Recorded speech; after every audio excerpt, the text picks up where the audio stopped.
fatandso.com, fatandso.com, fatandso.com, fatandso.com.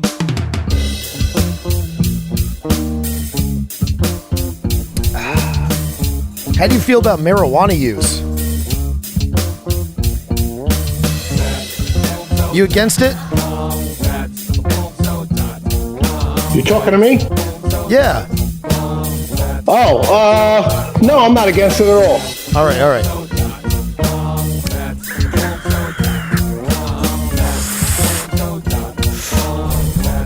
Although I'm not a big proponent. Oh, God. We'll talk about it. Yeah.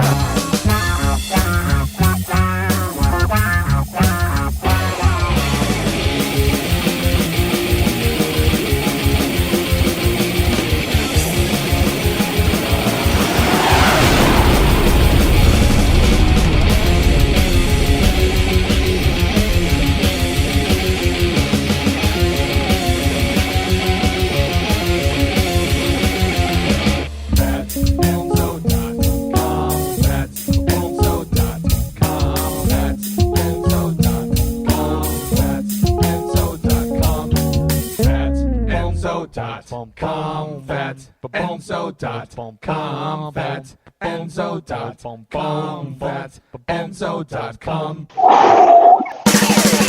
Bobby Pickles Podcast. That's me. And we are live. How you doing, ladies and gentlemen? Thank you so much for checking back in with your broski, Bobby Pickles. Welcome to my Saturday stream. I should really be at CPAC today, but instead I'm podcasting with Wayne Gurman, a.k.a. the Gurmanator, a former Golden Gloves boxer turned underworld bottom feeder. Gurman sold drugs, lent out money in order to collect vigorous debts, and was basically, just a total scum for many, many years of his life living in the Bronx. Wayne describes himself as a failed actor, but in my opinion, Mr. Gurman is no failure. He actually is a great fucking actor and a great fucking writer, and his movie, which dropped in 2011, entitled Bronx Paradise, which is a film that is basically based on Gurman's life as a Bronxite Scum, is a great fucking movie. Now, I'm not certain how or why Wayne Gurman decided to do this, but one day I received a package in the mail here at the sweatshop. And to my surprise, when I opened the box, I saw a lot of DVDs that look like this right here. And the box of DVDs, which I would soon discover was Wayne's film, was accompanied by a letter, which I shall read now. Wayne, if you don't mind, sir, I would like to share this with my audience. It was very nice to get this in the mail. Hi, Bobby. My name's Wayne Gurman. I'm close friends with Tina 40 from the Bronx. I just got back from D.C. last weekend where I stayed at the Hotel Harrington. I want to thank you and your organization for standing up for the future and freedom of our great country. Please accept my film as a token of appreciation. I want nothing in return. Feel free to sell it to your t-shirt shop and keep the proceeds as a token of my appreciation. I made this film a few years back. It's a true story based on my life in the Bronx as a low-level criminal character. It's collecting dust in my garage, and I prefer people to enjoy it and get a few laughs. I have about 1,500 more copies, so if you get rid of these, I will be happy to send more. I'm easy to find under the internet. Take care and keep fighting the good fight. Wayne Gurman. And so, Mr. Gurmanator, thank you so much for doing this on a mid-Saturday. I'm sure you could be doing many different things, like getting overcome with anger when someone decides to park directly next to you in an empty parking lot, while you're trying to film an Instagram video in your car. Do you have anger management issues? Okay, thank you for having me, Bobby. Pleasure to be on your show. Hello to everyone. Do I have anger management issues? Yes, I do. I was a short kid, a little bit of Napoleon complex, I guess, growing up. I was always the shortest kid, got picked on, but I was a very tough kid. My father beat me a lot. I don't have daddy issues. He was an angry guy. Love him to death. He just passed away a few weeks ago, actually. Oh, my God, man. So, thank you, Bobby. So I was taught to be violent as a child. My father beat me and my sister a lot. And so I learned to deal with violence, and I learned how to fight. and that's why I started boxing and got into. I've been probably in 150 fights in my life. That's roughly. I'm not counting exactly. I'm guesstimating on that. But really, wow, easy access violence. But don't challenge me, anyone. I'm getting old. I'm 56 years old. I have an arthritic hip. So I'm no tough guy. I'm not trying to. So who taught you how to box and stuff? Well, I tell you the truth, the neighborhood older guys in my neighborhood, they used to set us up with little boxing exhibitions with kids my age, and I would beat the shit out of all of them. I remember many fathers from the neighborhood coming, not many, but a few, coming to my mother's house. Your son beat the hell out of my son, this, that, the other thing. And I remember when I was 17, my parents were called to a local crime scene where me and some friends beat the hell out of a guy, and I was one-on-one because we didn't jump on people. But we went into a store for some bullcrap beef, and I beat up a 35-year-old man. And when my parents went there after he got arrested, the man said, "I've never seen such an angry person in my life as your son. The violence, we just tore apart the whole store, this, that, the other thing." But there was definitely, once I got going, it was from 0 to 100. But as I said, now I've grown up over the years. I'm 56 years old. I'm not doing that anymore. My last fight was probably 8 years ago. Some guy cut me off in traffic, and it ended quickly. What happened when that happened? What happened when they cut you off in traffic? Okay, so I'm in the Bronx. I'm driving to my cigar club. Me and some fat friends that we hang out with, some fat Italians. We smoke cigars there every night. So I'm heading there, and some young guy in a souped-up Camaro or something. He had to be 20 years old. He had the cut-off T-shirt. He was a real tough guy. So he started. Can I curse, Bobby, or no? Dude, please curse. I encourage it. I don't know. I haven't heard you curse yet, so I don't want to break the rules. So he starts fucking with me. He starts cutting me off for no reason at all. He goes around me. So now he's playing cat and mouse. And I'm a family man, right? I got a minivan. I got 4 kids. You know, my son's grown, but my kids were still young at the time. So he's fucking me in and out. Now we're yelling back and forth. So we go about 3 blocks, and he's playing cat and mouse. Stop, go, stop, go, stop, go.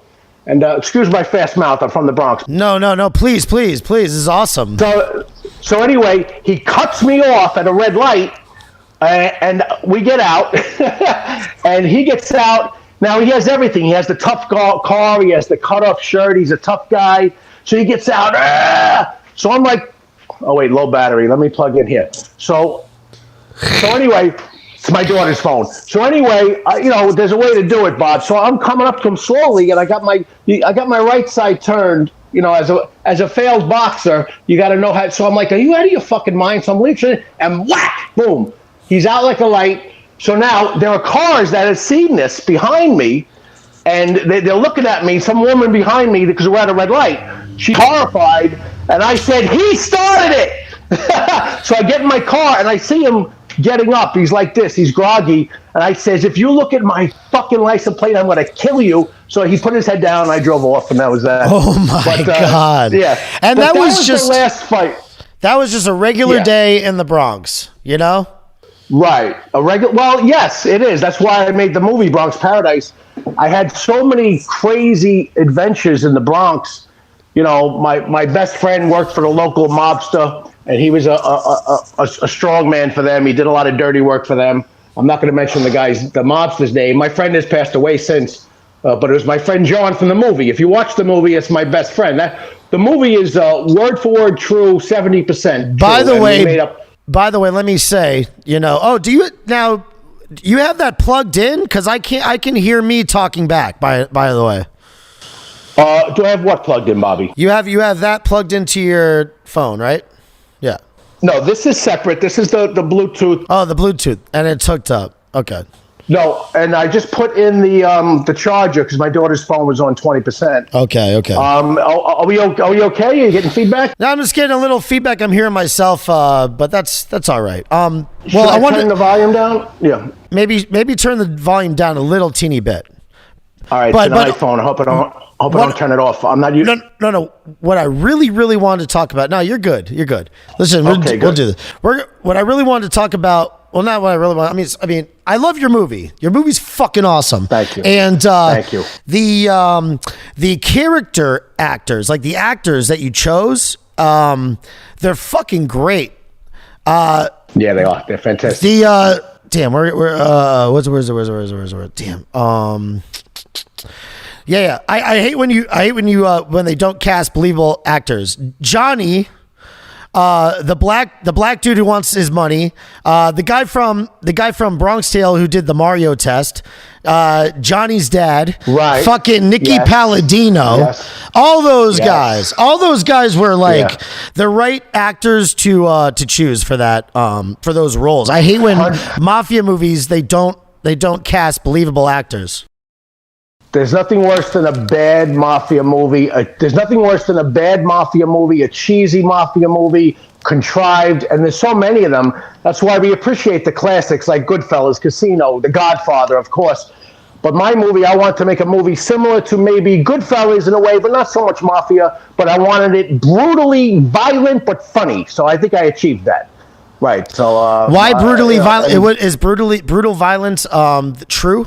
Well, it was true. That's why. So throughout the years, I started selling drugs, cocaine in 1983. So, and through that time, there was many crazy stories I could tell, and I told some of them in the movie. And it just, I said, one day I got to make a movie. So my good friend John died in 2003. I always told him I'm going to make a movie one day. When he died in 2003, I started writing. It took me a couple of years. I'm lazy. I'm a bit and that regretful, was John Tracatera or something like that, or something. His real name is John Tancredi, but the actor who played him was John Palumbo, who was in Oz and several other things you may have seen him in. He's a fine actor. He did a great job as John. My friend John, see the difference. John was, I could be violent and I could get into a street fight, but I will not do enough usually to get me shot or killed or whatever, hopefully. John didn't know the difference. I've seen John many times, guns pulled out. He's like, shoot me, motherfucker, let's go. And I've seen him shooting at many people. I could tell you stories. When he shot at the two black guys at the gas station, that happened in Rockland County in the 80s. I'm not going to say exactly where or the year, but that was word for word true. Two guys staring at us at a gas station. And I'm like, what's the problem? The guy goes, what's your problem, motherfucker? And I said, I tell you what, finish pumping your gas and meet us over there across the street. John lets off 5 shots in the gas station. I'm like, and I'm driving away, Bobby. But was it true? Was it true that they said that they had a gun first? Or they said we'll shoot you, or something? They said something like that. We're gonna shoot you. No. He did in the movie. You want to get shot? But that's true as well. You're right. That's provocation right there. He goes, you want to get shot, motherfucker. He did say that, and John just shot 5 shots. They were right next to us. I mean, they shouldn't have said that.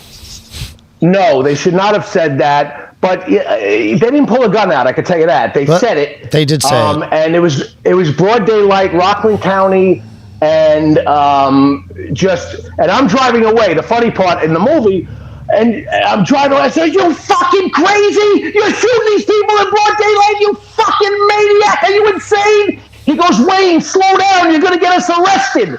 I was like, "What? How can you get arrested for driving fast?" Bobby, it was hilarious. So I had to make a movie one day. There was a lot of those stories. So wow. And we tied it together. We tied it together with the mafia boss and this, that, the other thing. Even though a little of that was true. About, not me killing him, of course, but I got a little pressure from local gangsters, whatever, but they never really bothered me too much for whatever reason. Right. Now that movie, now you mentioned Goodfellas, you mentioned Casino, you mentioned all these great movies, and you know what? Right. I love those movies. I grew up fucking, oh man, I could probably quote so many words out of those. Absolutely, I know all that monologue, all that great monologue. That's one thing I loved about your film. Your film had all this awesome monologue, and like just you saying some crazy ass shit, like the one like about hey, don't bother me with your problems. I mean, now that's a thing that I learned back in college. Actually, my buddy Chris, who actually is part Italian, he's half Italian, and his mom is married to a black guy. He has a stepdad who's black. But anyway, he was at the bar, and I remember somebody was asking him something. He's like, hey man, I have my own problems, leave me alone. And that was the first time I ever heard that before. So, Bobby, that is so on point. That scene is word for word true.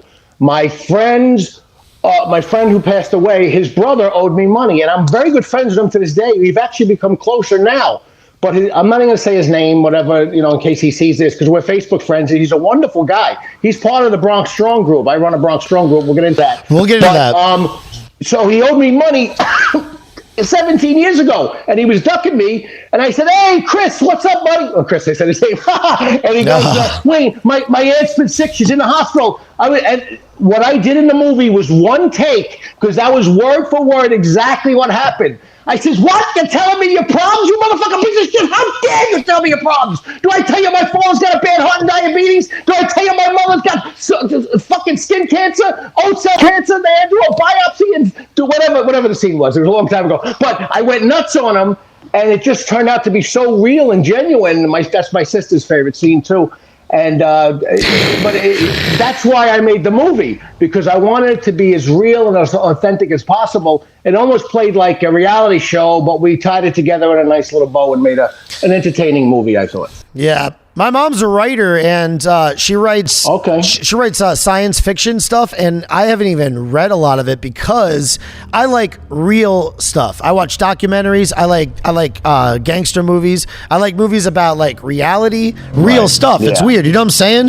And 100%, yeah. I don't know. Well, do you like to the right guy? Do you like fucking that cut? You like Star Wars and shit like that, and like fantasy films? I hate Star Wars. I don't think horror movie guy. Star Wars, I fucking hate with a passion. I do love stupid horror movies. Anything with a vampire, with a werewolf, Underworld. I love that series, even though it's not great filmmaking. I just love that shit. From a little kid, I loved horror stuff. I remember waiting for a 6-foot-tall, glow-in-the-dark Frankenstein for 6 weeks when I was 6 years old. You know what I'm saying? And it made my life for that year. All right, so you do like fantasy stuff and fiction stuff then? Yes, but not a Star Wars guy. Right. For some reason, Star Wars it just doesn't agree with my stomach. But well, you said not to give our, talk about each other's problems too much, but when we do have shared problems, you just mentioned something about your father passing away. That sucks. My dad died like 6 years ago, so I know how that feels, Sorry to hear that. Well, I got to be honest with you. Yes, no, I'm sorry about your dad. With my dad, my mom passed 12 years ago. That was very, very hard for me. It was crushing. I was so close with my mother, and she didn't want to go. She wasn't ready. My mom just got diagnosed with stage 4 cancer. I'm sorry to hear that, Bobby. But yeah, no, I'm not trying. Hey, listen, once again, I'm not trying to tell you my problems like that. What I'm trying to do is just try to have a genuine conversation with two dudes who really haven't spoken that much. I talked to you briefly on the phone yesterday, but when you have something like that, we both have in common, like death of our parents. That's a major thing to go through as a human being, And Absolutely. so, what do you? Tell me, Bobby. Tell me a little bit about that. Talk to me a little bit about that, about what you're going through with that. Well, I'm at peace with my dad leaving this world because my dad wanted to leave this world. He's 84 years old, which is not that old in today's standards. It's old, but he was not a healthy 84. He had diabetes, and he was he was very depressed. My mother left 12 years ago. So my dad would always say, the joke was, Wayne, get me a gun. I want to end it. For years now, like 3-4 years, he's been wanting to go.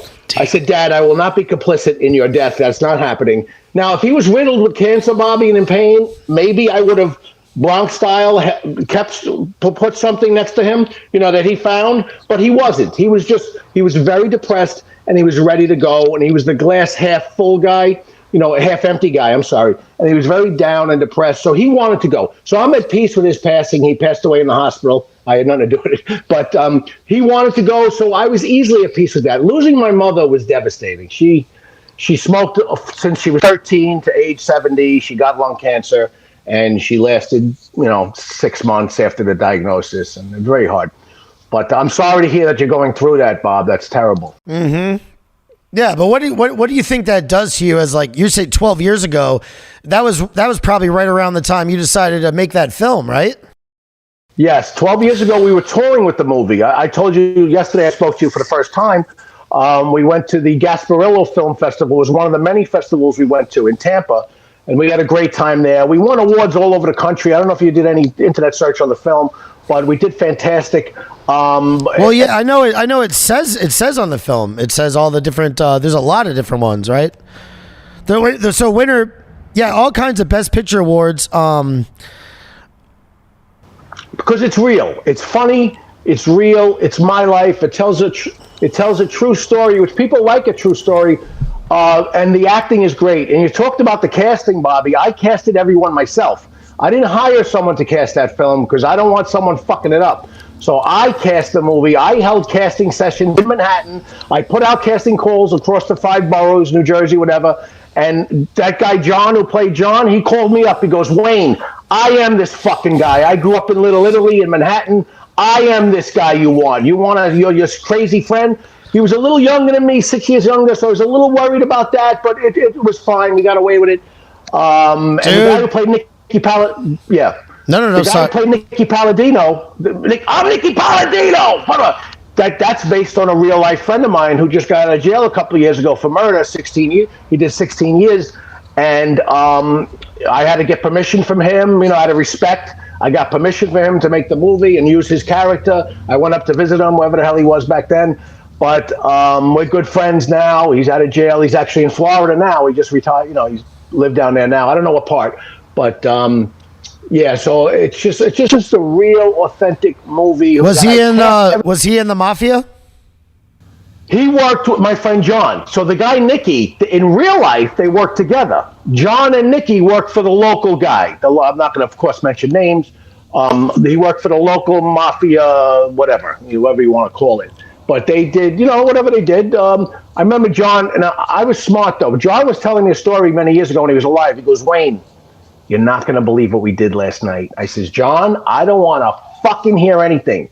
Because if people know that I know you chopped up somebody or you did this, you did that, I don't want to know shit. So don't tell me. So that's a little bit of inside glimpse of what the relationship was, even though we were like brothers. I didn't want him sharing that with me. No. Okay. So my family's from Bridgeport, Connecticut. And, my grandfather is, his last name's, my last name's Picarillo. Let's just say that. So, Right. I mean, everybody had some kind of, I think, connection or whatever. 100%. But like some more than others. I actually, it's a tale of two different guineas. My mom's dad was very hardworking, wasn't into that at all. But my papa, my dad's dad, went to the clubs, and he used to tell me all about it. And actually, he started being more open about it as he got older. Actually, he's still alive. Right. The crazy thing is he outlived everybody. It's pretty insane. They say only the good die young. I think that's true in a lot of ways. But yes, he would go to he would tell me about the different ball clubs, and that was basically you're affiliated with them. They use this fucking language. It's hilarious, and they got so many stories. I wish I could get him on here again or whatever. I have had him once, but what being in the Bronx, and it doesn't matter if it's the Bronx. You got things everywhere. Connecticut, Rhode Island, you know about Bridgeport. Anywhere. You been through Bridgeport at all? Actually, I don't. I'm not too up on Connecticut. We used to go to Stanford to bang some Chinese girls at some place over there. But that's all I really know about. You took the metro. Took the metro up there, huh? I got off in Stanford. No, we drove. Oh. There was Bobby Valentine had a bar behind there. There was a place called Susie Wong. We used to go there with some friends years ago. I wasn't so big on that. I prefer the massage and the rub and tug. I don't want to have sex with these Okay. My friends loved it. I'm a massage guy. But the Bronx isn't far from there, and they have a lot of places will have they'll have their bread. Their bread will come in from Arthur Avenue or whatever, So right. It's almost like a little borough. I do know about Waterbury, Connecticut. My son traveled. My son was a great baseball player. He almost got signed. He had a lot of a lot of tryouts for major league teams. And we went to Waterbury, Connecticut when he was 14 to play a tournament. So this scumbag from Waterbury, one of the parents, is arguing with one of my 14-year-old players. So I says, oh, what the fuck? The kid's 14. What are you arguing him for? And he started saying something about the Bronx. I says, dude, you talk about the Bronx. I just drove through Moga fucking D-Shoe to get here. The Waterbury, Connecticut looks like a fucking shithole. You're talking about the Bronx? And I couldn't believe it. It was like a fucking wasteland. So that was just another reason. That was another reason for you to get angry. Yes, right. I was angry he was talking to a 14-year-old. He was talking tough to him, too. Yeah. Yeah. I actually beat up a coach from Stanford. We played when my son was 15. These little kids who are fucking wise-ass kids from Stanford. I don't know what's up with Stanford. So they started some shit with my son's team. And they threw a baseball at us after a little hullabaloo. My son was the initial one in the fight. My son's a tough kid. I taught him how to fight. Very tough kid. And there was a little thing there. And then they threw a ball at us. And I said to the coach after it was all... Is that you, Bobby? Okay. Yeah. So anyway, yeah. So they threw a ball at us. So then me and the coach started arguing. I was beating the shit out of him on the baseball field. I'm hitting him with uppercuts. I'm like, bam, bam, bam. He couldn't fight to save his life, the guy. He was like a nerdy guy, a nerdy white guy. But they were wise-ass kids. And one thing I learned, though, Bob, you always got to get the fuck out of there, because I knew that the cops were coming. So I learned that at a young age. We ran out of there very quick. I said, let's go, as soon as that fight happened. But that's that. It was a fun story. Yeah, so the anger stuff, did you ever have to go into anger management or anything like that? Well, I went to see a psychiatrist, I would say in the 1989. We talked about that, but my main concern, Bobby, was the AIDS virus. Now, I was a big whore back in the days. I was in my 20s in the 80s, and I was worried. When AIDS came out, I was like, motherfucker, I don't want to get this deadly disease. I want to live to see my grandchildren. So my psychiatrist took me off the ledge. I didn't have AIDS. She went over all my worries and concerns, and that relieved me a lot. Believe it or not, I know it sounds ridiculous, but that was. Well, we talked about anger too. We did talk about that, but I could control myself though. Like I said, my friend John, who's no longer with us from the movie, he didn't know when to stop. There was no really, there's no turn-off switch with him. With me, there was. Yeah. Well, you were smart enough to chill out a little bit, huh? I believe in longevity, Bob. You can't, all the tough guys I know are dead or in jail. You can't be really a tough guy in this world and last. You just can't. And I'm sure you know that same lesson. You can't really be a tough guy and do what you want and not go to jail or die. Yeah. Yeah. Man, hold on one second. I got somebody at the door. Yeah, go ahead, Bob. Do you think this guy, hold on, no. I mean, I don't want to stop it all. No. It's like, no. Somebody is dropping in. Hold on. Okay.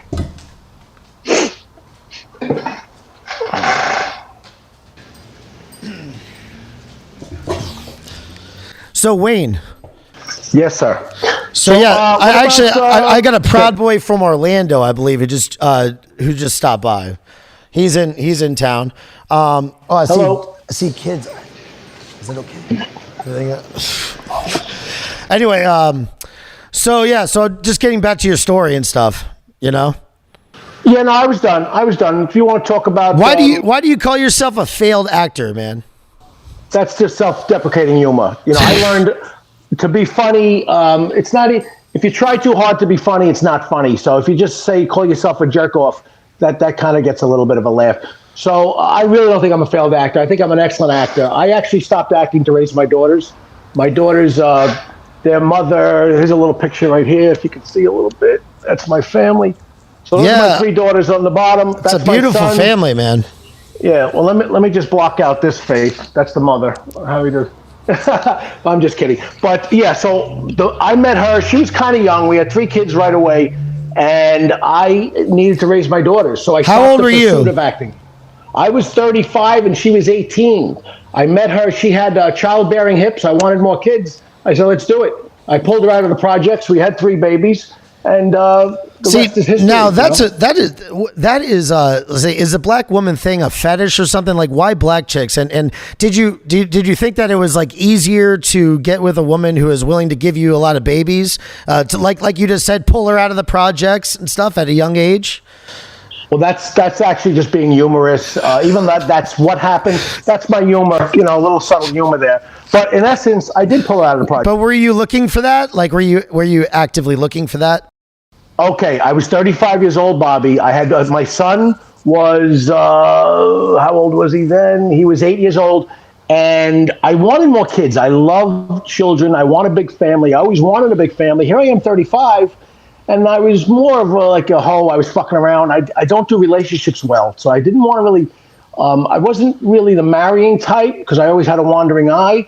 But I wanted more kids. So what do? I met this young lady. I met her on the internet, just as a you know, by chance, you know, in some chat room, and we hooked up on a date. We went to the movies, and we got along great. She moved in like 3 weeks later, a month later, and you know, we fell in love. It didn't work out, but. We had 3 kids right away, and the kids are the best thing in the world. My daughters, 3 daughters, they're beautiful women, they're smart, they're funny, and my son is wonderful, and I wanted more kids. That's basically what it came down to. As far as pulling out of the projects, I'm just joking around. But it didn't work out, me and her, but the kids are wonderful, and I raised the kids. So I stopped acting. That's why I started the story. I did stop acting, and I started doing my own stuff. So I'd made my own movie. I made a little cable series called Bronx Daze, DAZE. I did Pots, Pans, Politics. It was a show about having libtards come in and cook in my kitchen. I would discuss politics with them about their hatred for Trump and all the lies they spoke. So they would come in, and I created a show, Pots, Pans, Politics, and we tried to shop it. But Hollywood doesn't want me, Bob. They don't want me. They don't want to help anyone. Is that what you think? Yeah, oh yeah, I know that. It's not what I think. They don't want me. They don't want a pro-Trump guy. Their hatred is so deep, Bobby. You know that. It's disgusting. Man, I feel like that they're trying to do that to me too, man. You know? Absolutely. Bobby, once you got the moniker Proud Boy, forget it. You are the devil incarnate, right? You know that, right? Yeah. Even though the Proud Boys, to me, much respect. I love the Proud Boys. I love what they stand for. I love everything they do. That's why I sent you the box of films. And when I went to D.C. in December and I first met all the groups, you couldn't ask for a better bunch of guys, just patriotic Americans. I put the Proud Boys as what we had in 1776 when people rose up and they were sick of being taxed by the British. The Proud Boys are just great patriots. Fuck this racism bullshit. That's a bunch of bullshit. But what the left does to you and to me, I'm my own guy. I do the Bronx Strong thing here. What they do is they label us as racist, as this, that. They got to destroy everyone, just like they tried to destroy Trump. I'll tell you a quick story. I started this Bronx Strong group right here. Sorry, it's backwards. But I reached out to Gavin of the Proud Boys, and I forget if I emailed or Facebooked them. I wanted to start a Bronx chapter of the Proud Boys. I love what you guys did and what you stood for. And I didn't hear back. It might have been an old expired email, whatever. I don't know. It doesn't matter. I might have I might have had an old email or his old Facebook. I don't know what it was. But so I started Bronx Strong. We had 1,500 members in the first day. This is how many patriotic people are here in the Bronx that are sick of what Antifa and BLM are doing and tearing down this country. So we had 3,500 members within 2 weeks. Right now, we leveled off at 3,500 members. But let me tell you what the left did. The local scumbag, disgusting left. What they did to me was they didn't know who I was. They saw a bald head. They didn't know I had a black family. They didn't know most of my friends are black. Not that that matters. They're not tokens or props for me. Those are people I love. My family I love. My friends I love. But what they did to me was they said, Wayne Gurman runs Bronx Strong. He's a skinhead, racist, whatever. They were going to have a BLM rally at my house, Bobby. The local Bronx BLM planned a rally in front of my house. Now, I know a lot of people in the Bronx. So what I did was I turned up the heat on them. I started making videos showing my friends and my family. And I had a party here that day for the group. And I invited all my friends of all different colors that day. We sold the T-shirts that day. And these pussies didn't show up, of course, because then they realized, oh, my God, we made a mistake here. This guy's not a racist. He's not a fucking skinhead. This guy has a black family, black friends. And my friends of color, they said, listen, did they come here? We're going to beat the shit out of them. There's going to be a big problem. Well, listen, Wayne, I would like to induct you, please, at least give you your first degree into the Proud Boys if you accept it. Now, do you want to be? We'll talk about that. Would you like to be a Proud Boy? You sent out a letter to Gavin McInnes. You wanted to start your own chapter in New York. Is that right? In the Bronx. I wanted to start, and he never got back to you. That's what happened. But here's my gut feeling on that. It wasn't easy to find his info, to find an email. Or, like I said, it was a couple of years ago. It was maybe, I know he was in the middle of a lot of heat. He was catching heat for a lot of bullshit back then, for whatever. You know how they lie about you. And it could have been an old email. My guess is he never saw it. That's my guess. But here's the problem, Bobby. I respect and love what you guys do, and I would be proud to be a proud boy, to be proud of America. But it's not easy here.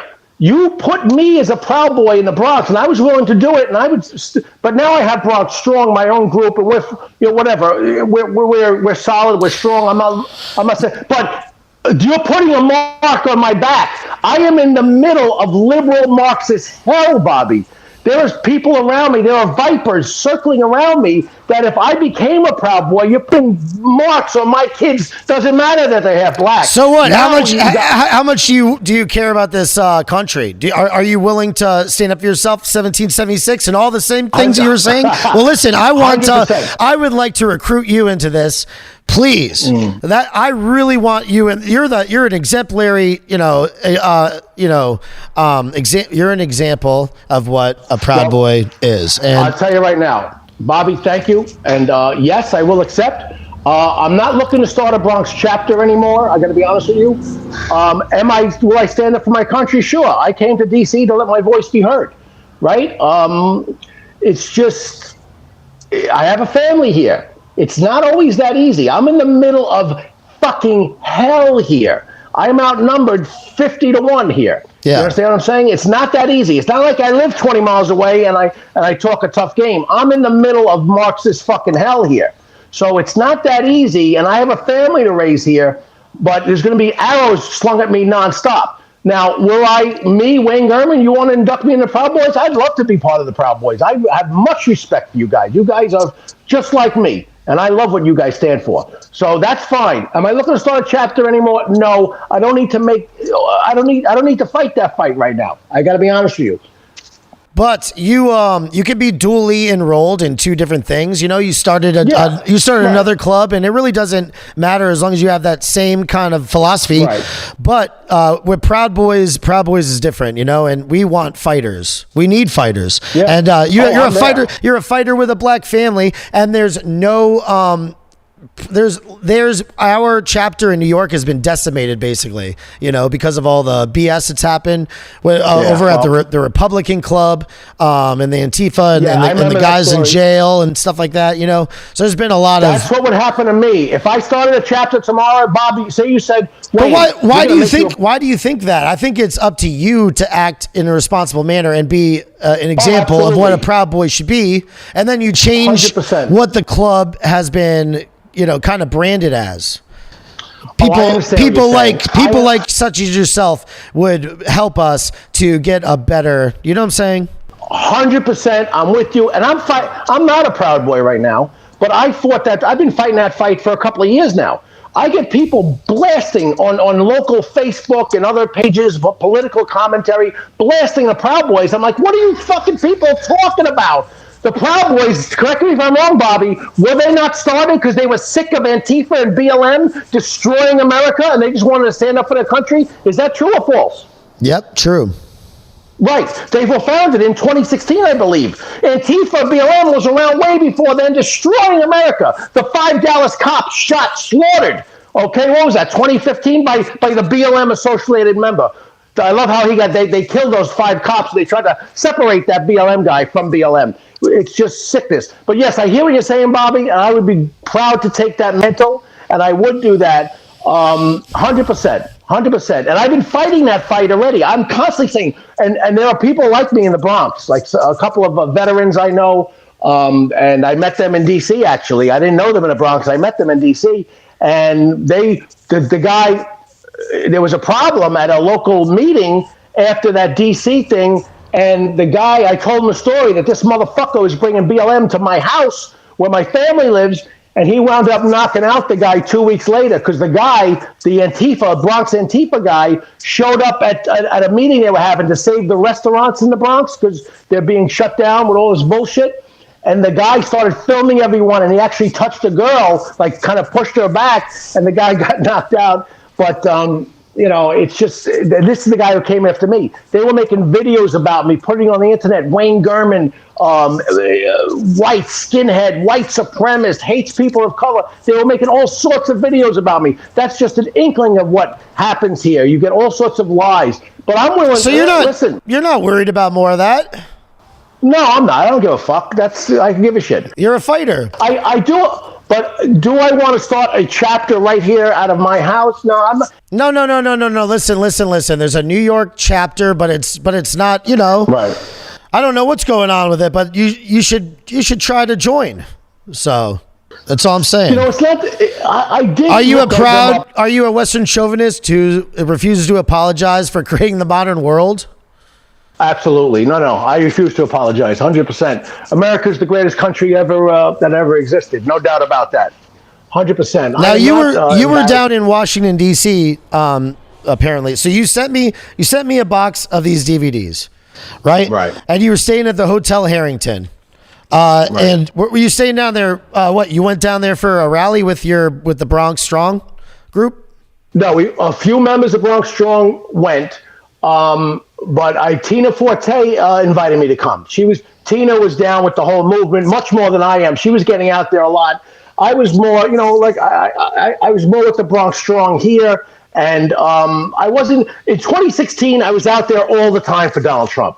All the time. I was on overpasses with signs. I was going down to Trump Towers in Manhattan and doing rallies, all that. But when 2020 was coming along, Tina was so front and center that I tried to come to a few of her things just to watch her back. And DC, I had a feeling it was going to be a little rough, so I wanted to watch her back. So she said, stay at the Hotel Harrington. There'll be the Proud Boys are there, and other groups are there, other people are there, and a great bunch of people. So I booked my room.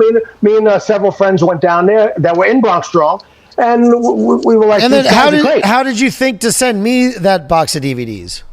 Okay, that was just purely out of the blue. So when I got home, I said, you know what? These guys are fantastic. You know, they stand up for American principles. They're proud to be an American. They're not apologists. These guys I love what they're doing. And I want to donate. So I said, you know what? I just did a search. And I remember a group from Florida. I guess it's your group, right?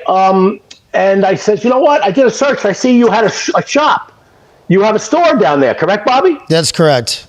So I said, you know what? I'm going to, this guy, Bobby, I'm going to send him these things. And I wrote the note. I says, here, you know, I want my movie to be seen, but it's not so much about the vanity and ego. My movie's been seen a lot already. I travel the country with it. I sell it on Amazon. I sell copies. I've sold, you know, many hundreds of copies across the country.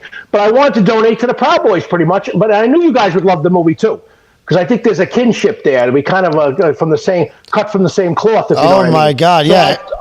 Yeah, I thought you guys would love it, so I sent you the box. I said, and I didn't hear from you for quite a while. I said, oh, maybe they threw it in the garbage. Maybe they didn't really open it. I don't know. Maybe they didn't do nothing with it. But now I was surprised to hear from you a couple of days ago. Oh my God, no. The problem was I've been systematically removed from social media, all social media, Facebook, Instagram. You know, anything. The only thing that I have really is the YouTube channel, and you know, they do all kinds of algorithms to try to stop you and stuff like that. If you're being pro Proud Boy or pro Trump or anything like that. So anyway, so when I look and I search for you, it was actually pretty hard to find you. I found one thing on Instagram. Yeah. I was looking on your IMDb and I was trying to find your email or something like that. I couldn't find it. So it took me a little while. You know what? I should have been a little more helpful there. I used to have a website that I actually I let it go into the ether. I had it for many years. I had all my info. I forgot that I stopped paying for the domain name.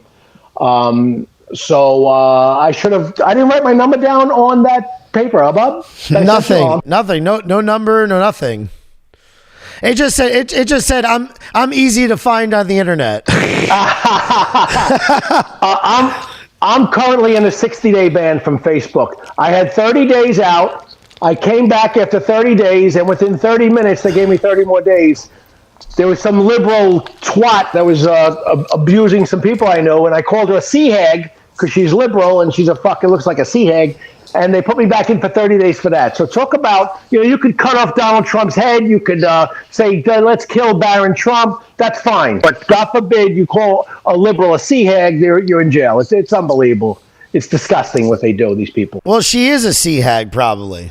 Oh, she's disgusting. She is. I mean, I was, yeah. So anyway, it's kind of difficult to do business and over this internet thing, and right. Gotcha. When you've been kicked off all that stuff. So I love things like Parler. Parler's great, and are you on there? It's exploding. I got on there a month ago, but then they were shut down. Maybe 2 months ago, I got on there. I'm a little lazy, I'm a man of my routines. I haven't really. I've been saying to all my friends, we got to get over to Parler. Is it easy to use? Because I didn't see many people I knew there a couple of months ago. Talk to me about Parler real quick. How do you like it? I love it. It's so great. It's awesome. Okay. Yeah. And it's just back up, and you should really get on there. And maybe you should, I think you should become a Proud Boy, man, and just get nuts. I think that you have a lot to offer the group. And there's a lot of power that comes with being a part of a network like this and being a part of a fraternity of brothers. And you seem like the kind of person that would see how the thing about Parler turned into me just trying to sell you more on the Proud Boys. I'm sorry, I'm a salesman, Bobby, man. If you want to make me an honorary Proud Boy, I'm all in. I got much love for you guys. Honorary? No, I don't want honorary. I want you to join up, man. God. Then I'm in. How do I join? I don't know. How do you join? I'll get you all the information.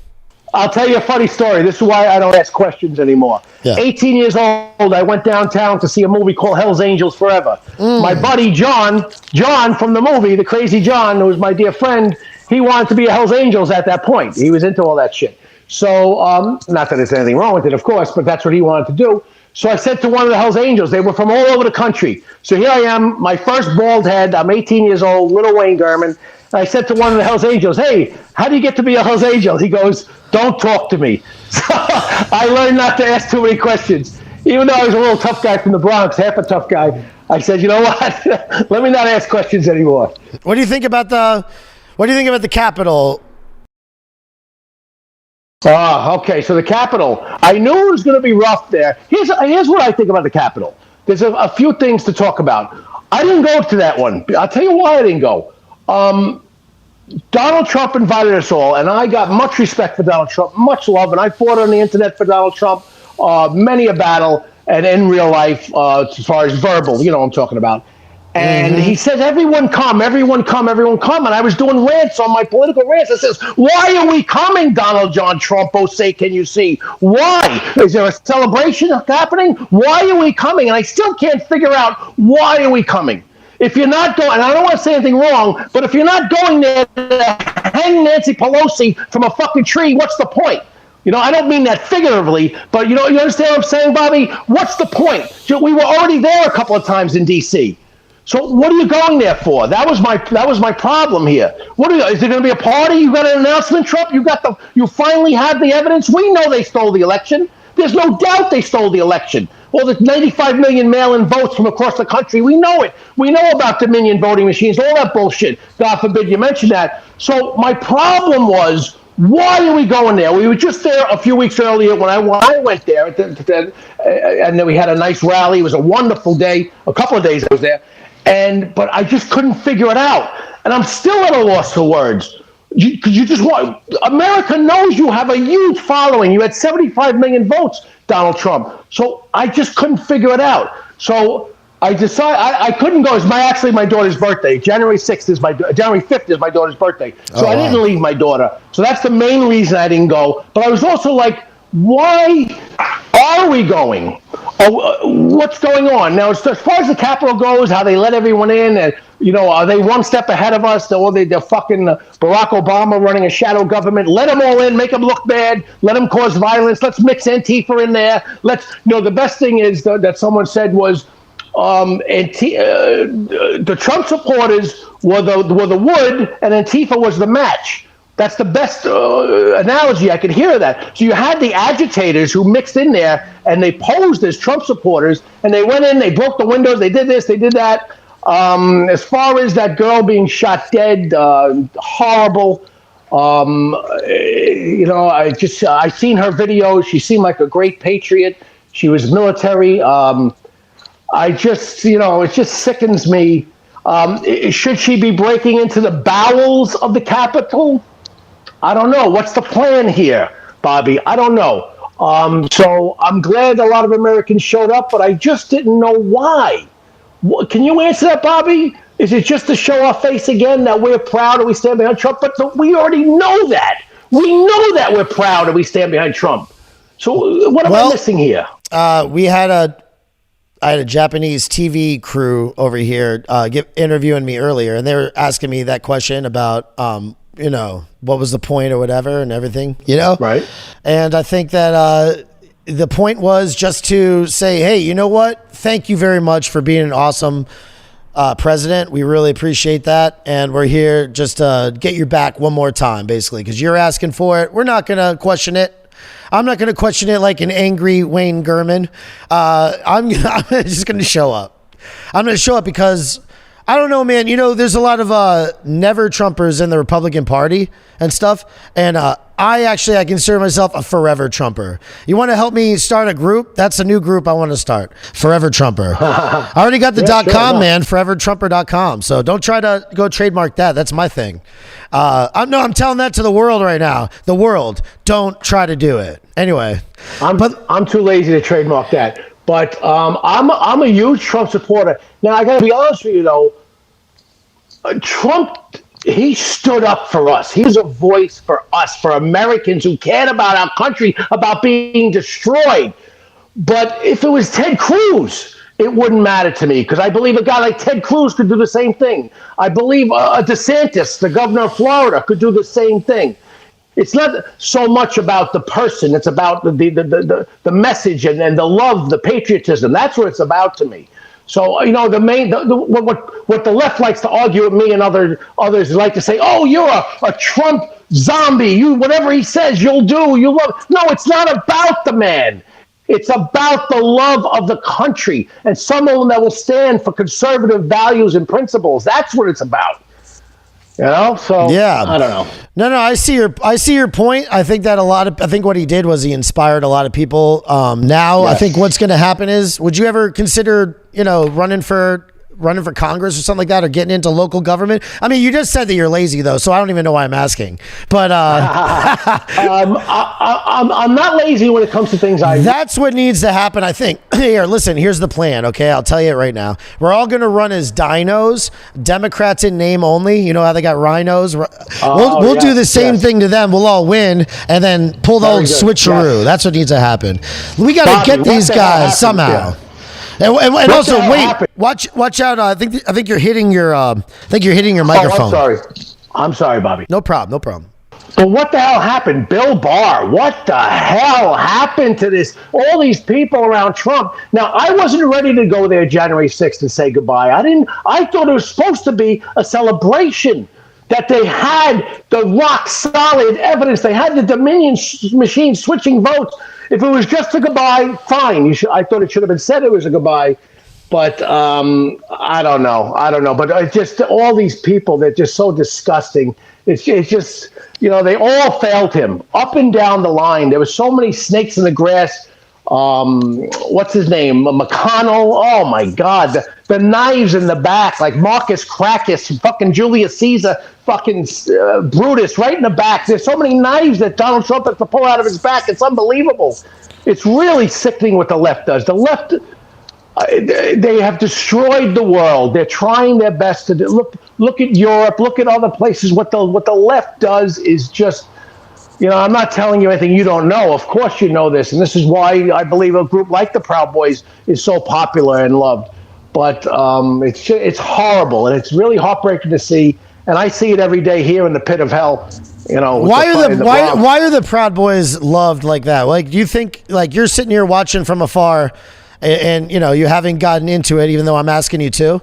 What is it? What's your perception of the Proud Boys? Like, very, very simply, they love America. When I went down to D.C. and I spent 2 days in the Harrington, and I was around them in the elevator with the Proud Boys, when I was in the street with them, I saw patriots. And this is what people love. I didn't have to go to D.C. to see this. I already knew what the Proud Boys were about. Even I didn't do a lot of studying, but I knew from seeing Gavin McInnes talk about it. I knew exactly where they were coming from. All right? And it's just that they love America. We're scared of losing our country, Bobby, right? We are scared. I have very good friends, lawyer friends, these friends, people with wealth, people without wealth. They're scared of losing their country. They're scared of what the left is doing. My kids are in more danger today because there's no borders, no bail, no jail. If New York City is shutting down Rikers Island and other jails, the criminals are in the streets, the bums, the mentally ill, they're all in the streets. Yeah. The crime rate is through the roof. It's disgusting. My kids, my daughters have a greater chance of being raped and murdered than they do under a Donald Trump or Giuliani when he was here, or Republican leadership. It's disgusting. So why not leave? And just like so many people are leaving, I guess you're completely embedded there, huh? You never thought about leaving, like the actual movie? In the end of the movie, you leave the Bronx. I do. That was fiction. That didn't really happen. And of course, in my movie, like I said, the movie is 70% true. I didn't really kill the mafia boss, and my penis is incredibly huge. Those are the two things that were not true. Like I told you that. How convenient. That's the thing that's not true. It's embarrassing how big it is, Bobby. It's unbelievable. But obviously, hence the black women. You know? Yes.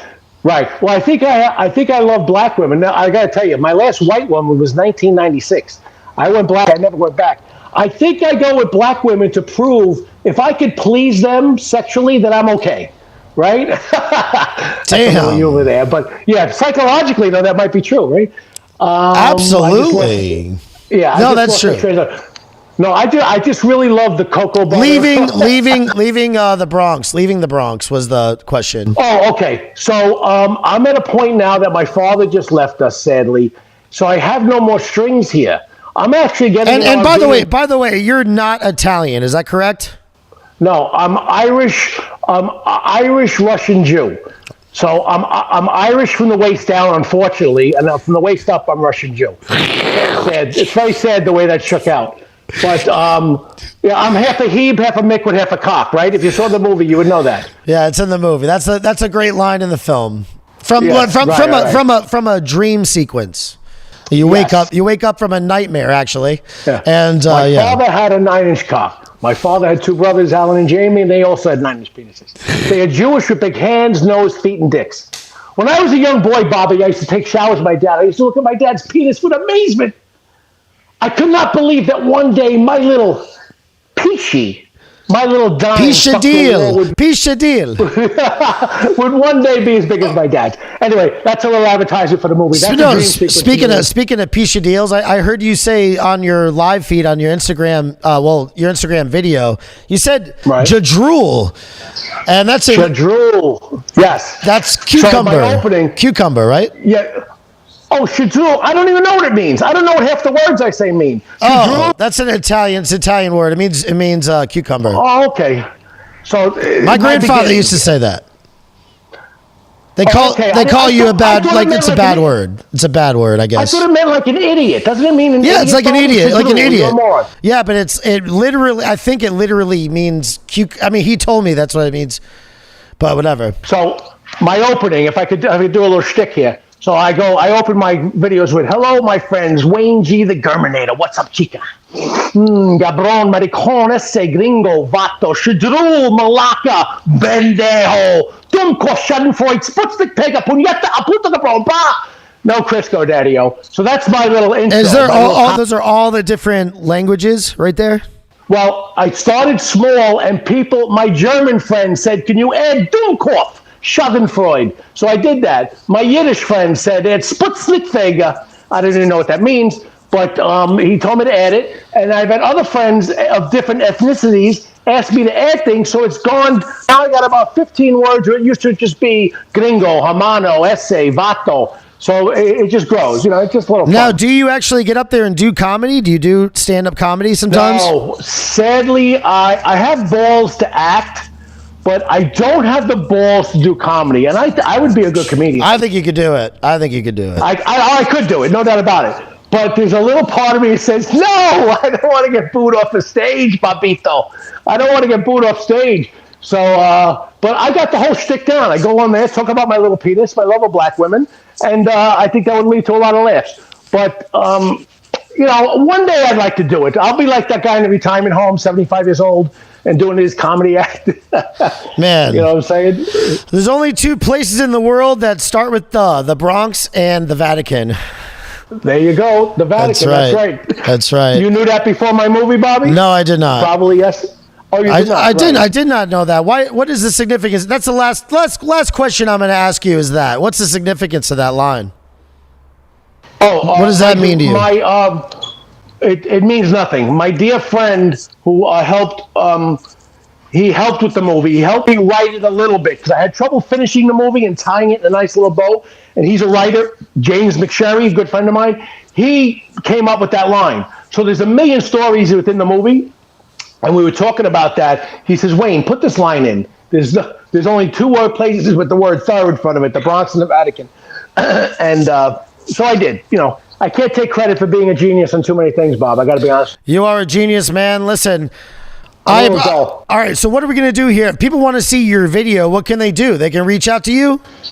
They can go to Amazon.com and get Bronx Paradise. They can reach out to me. If they're in the Bronx, look me up, and I'll throw a copy in your mailbox. I've actually showed up. People have ordered my movies that live in the Bronx. I'll show up, sometimes alone, sometimes with my little team.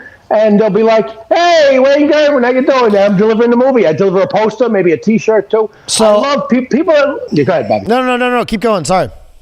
No, I'm saying I love people that enjoy my movie. Like, we traveled all over the country, and it was a really good feeling to have you. I worked very hard on this movie. We edited it for a year and a half. I wanted it to be just right, so I put a ton of work in it. And to see people enjoy the movie, we had nuns in Tampa love the movie. We had people all across America love the movie. And when I show up into California, Chicago, this place, they would say they would see me right away, and they would talk. They'd come running up to me, talking to me. I'd see them pointing at me, and not that I'm dying to fucking be a famous guy, but they loved my movie. So that made me feel so good that there's something I put so much work into it that they appreciated so much. And just like I enjoyed talking to you about the little ins and outs and intricacies of the film and how what's real, what's not, and all that stuff. It makes me feel good that people appreciate it. Well, I'm now licensed to distribute some of these within my Proud Boys network, right? Is that correct? Oh, no, please, Bob, I'll send you 500 movies. I don't want to step on your toes, man. I really don't want to step on your toes because I intend on, actively recruiting you. Because we need you. We need people like you in New York, in the New York metropolitan area. Right. Definitely. Well, I'm down. I am with that, Bobby. I am. I don't want your family to be, put in jeopody or anything like that, but come on, man. I can navigate around that. You're doing the Bronx Strongs thing already. What's two groups? I agree. No, I'm fine with that, and I would be honored to be a Proud Boy. I'm just not running a network out of my house here. It'd have to be skillfully dealt with. It's not done like that. I'll talk to you more about it. But we'll talk. But thank you so much, and listen, I'm going to have you on again. All right. Bobby. Anytime. As far as getting my movie out there, I'll send you down 500 copies. Show every Proud Boy in America my movie. Give them something. Anybody who's a Proud Boy, if you reach out to me on Telegram. I will mail you a copy. Absolutely. All right? Absolutely. And if you need more copies, I'll send them down to you. Bobby, I'm actually renting an RV and traveling America in about a month or two. I'm going to come down and see you, okay? Oh, my God. Yes. I'm traveling the country, okay? Me and my daughters. We're going to travel America. That sounds so beautiful. So you're going to come down to West Palm Beach. You're going to come into the sweatshop. You're going to do a podcast right here. 100%. We're going to do one in the shop. You and all your black daughters. I got friends down there. They got to be on here, too. They could be on too, I'm sure. No, you know? my daughters are coming 100%. They're going to Hell be with yeah. me. They're traveling with me. Nice. Yeah, as long as they're not in a fucking coma like their mother. We got to wake them up just to get them out of the RV. Yeah. They like to sleep, these fucking kids. Anyway, Bobby, much love. It was a pleasure doing your show. I really enjoyed myself. Much love. Thank you so much, my brother. I'll talk to you later. Okay. How do you? Yes, sir. And Have a great day. if you want to hang on, I'm just gonna do the outro, and then I'm gonna Okay, finish up. I'll hang on. But you don't have to if you don't want to. But I'm just gonna go to the outro right No, now. hang on. Thank you so much for watching today's stream. If you're in the market for some awesome custom T-shirts, check out fatenzo.com. I'm Bobby Pickles, and I've had an outstanding time with you today. I appreciate you very much, but I appreciate you more for liking and sharing this podcast. There's a 20-year-old nerd sitting in a back room at Google with cum stains crusted on his pants, deciding who wins or loses in life because he learned how to code while living in his mommy's basement. So are you going to allow that? It's time to fight back. So give that dork a slap, and why don't you go ahead and do that by posting this to Parler. And always remember, friends, proud of your boy. Proud of your boy. Bobby Pickles Podcast. He always says that's me. With that look on his face, he'll talk about anything. Outstanding. Tattoos, t-shirts, politics, history, and hot sauce on everything. Bobby Pickles. Pop culture, documentaries, conspiracy theories, sarcasm, and fear. It's a conversation